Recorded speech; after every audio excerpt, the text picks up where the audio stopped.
kasih. Ya, silakan Pak. Ya.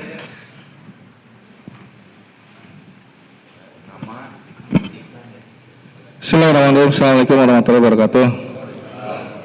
Nama saya Mardi dari Rengas Dengklok. Ini untuk saya pengen tahu ini Pak, yang masalah fermentasi pakan. Jadi kan saya dulu waktu kecil juga sama, waktu sambil sekolah nganggur domba gitu. Nah, sekarang itu ada kakak saya yang mulai mau ternak domba lagi. Sekarang ini saya dapat ilmu dari sini, mau sampaikan juga ke beliau.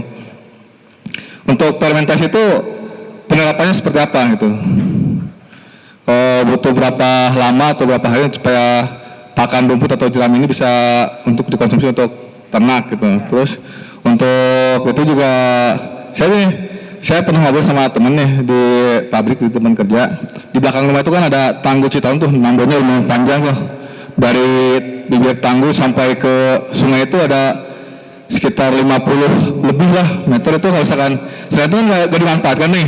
Kalau kan misalkan musim hujan seperti ini kan nggak bisa dipakai karena kan sering banjir. Kalau ketika musim kemarau tuh sayang banget katanya tuh. Kalau misalkan bisa kerjasama dengan peternak, ditanami dengan itu rumput atau apa gitu ya, untuk pakan ternak itu. Itu saja. Terima kasih. Assalamualaikum warahmatullahi wabarakatuh.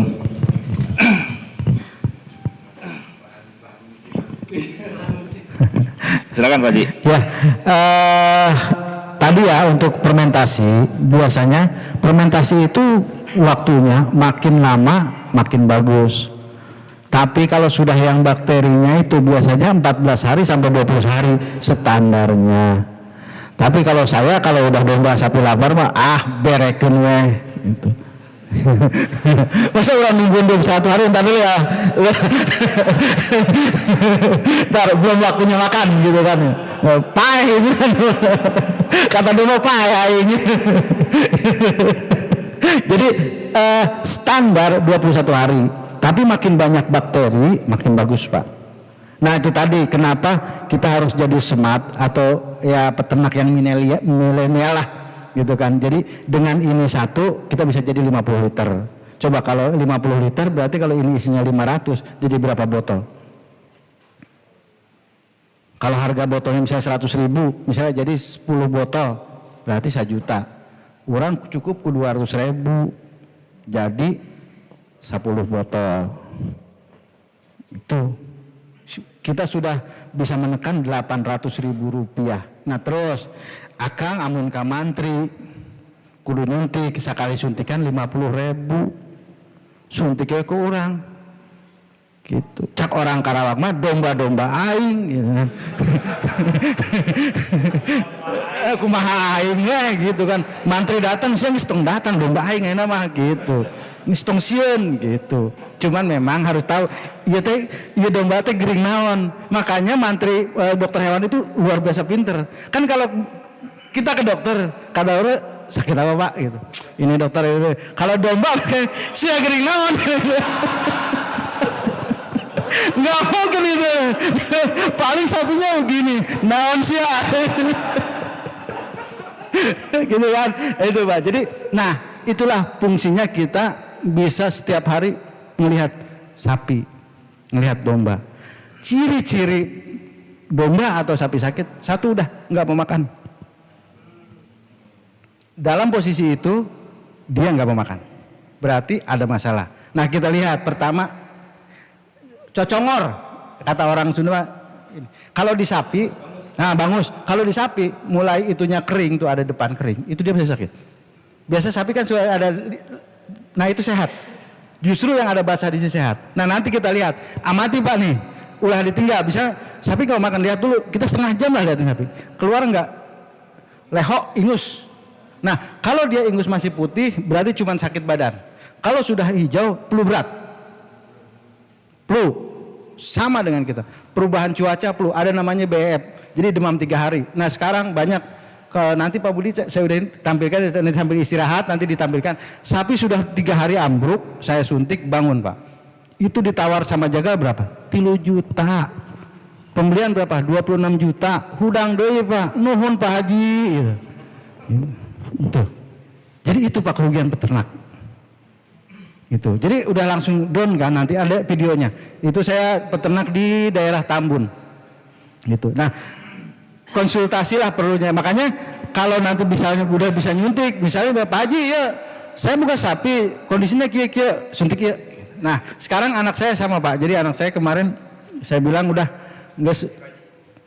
Nah ini sudah 3 hari. Nah seperti ini kembung. Nah, dia sudah matanya melotot. Nah, ini sudah 3 hari. Tuh, matanya melotot. Ini pembelian sapi 25.750.000 kalau nggak salah. Cuma tawar 3 juta. Sama jaga.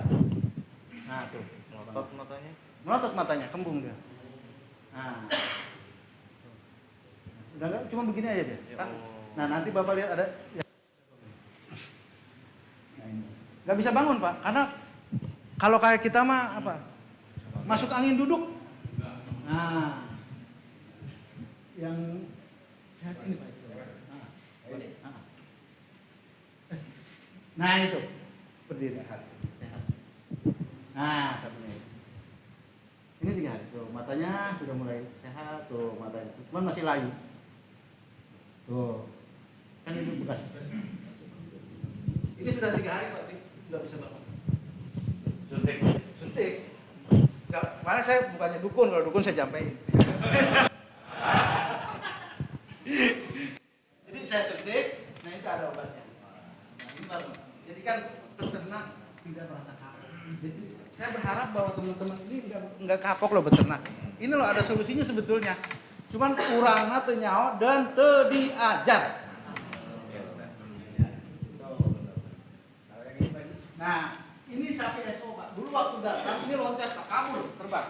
Ini sapi Sumbawa. Ini makan itu ada label-label. Nah, caranya kita akrab dengan sapi. Nah ini yang menghilangkan saya hipertensi. Saya mandiin sapi. Jadi rasa fokus saya, rasa senang saya hilang. Jadi setelah 10 tahun ini tidak pernah bersentuhan dengan katopia.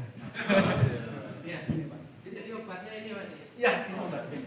Ini obatnya Pak. Obat yang luar biasa sebenarnya Allah berikan kepada kita.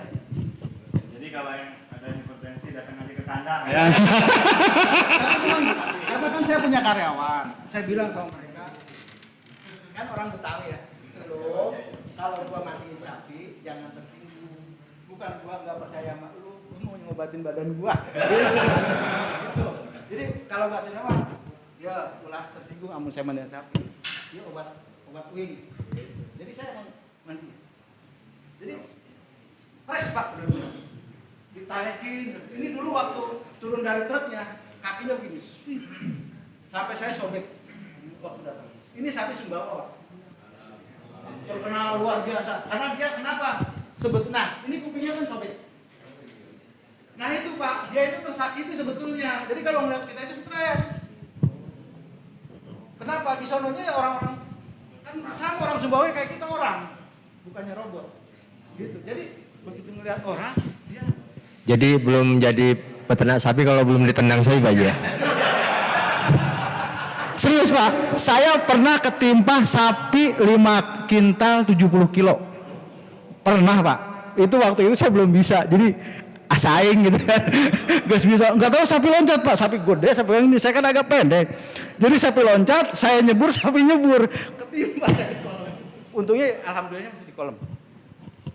Jadi ya kalau celana sobek mah udah beberapa kali lah pakai jin gitu. Cuman memang nah itu tadi. Pertama saya juga nyuntik itu di daerah pantat. Ternyata kan nendang.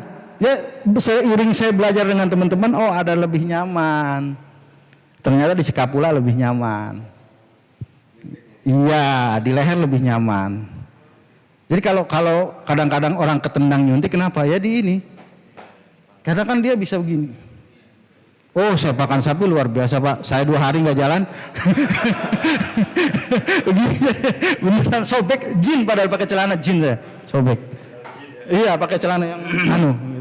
Gitu. Jadi itu tadi sebetulnya tinggal kita mau belajar, kita mau nyuntik. Domba pun sama. Bedanya cuma gini.